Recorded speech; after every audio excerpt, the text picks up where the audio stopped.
Bang pasik na nga ning suporta para kareng atletang Pilipino, peg maraguling pamuntok ng Philippine Sports Commission impangatatag ng National Sports Tourism Interagency Committee. Ay ning balita. Ibinahagi ni Philippine Sports Commission o PSC Chairperson Pato Gregorio ang pagtatatag ng National Sports Tourism Interagency Committee o NSTIAC sa November edition ng Kapihan Forum ng Pampanga Press Club o PPC na ginanap sa Swiss Hotel Clark.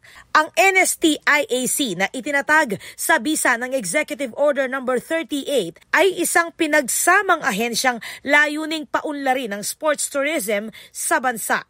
Pinamumunuan nito ni Gregorio, katuwang ang Department of Tourism o DOT bilang Vice Chair at binubuo ng mga kinatawan mula sa Department of the Interior and Local Government o DILG, Department of Budget and Management o DBM, Tourism Infrastructure and Enterprise Zone Authority o TIEZA at Philippine Amusement and Gaming Corporation o PAGCOR. Alam niyo po, lahat ng programa ng sports sa Southeast Asia, lahat po ng magagaling sa sports sa Southeast Asia, lahat po ng magagaling sa tourism sa Southeast Asia, ang number one campaign nila, strategy nila sa tourism, sports.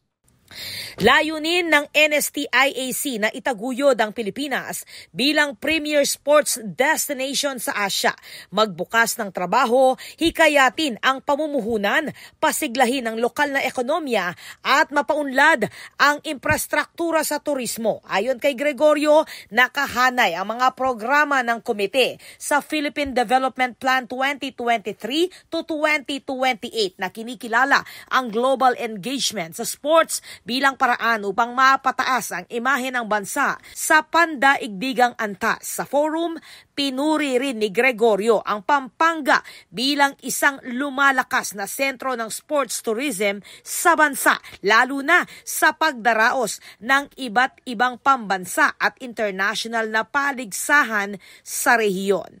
Ako po, Patricia Mamangon para King News Force Pampanga. Balitang tutuking Balen, susuyo.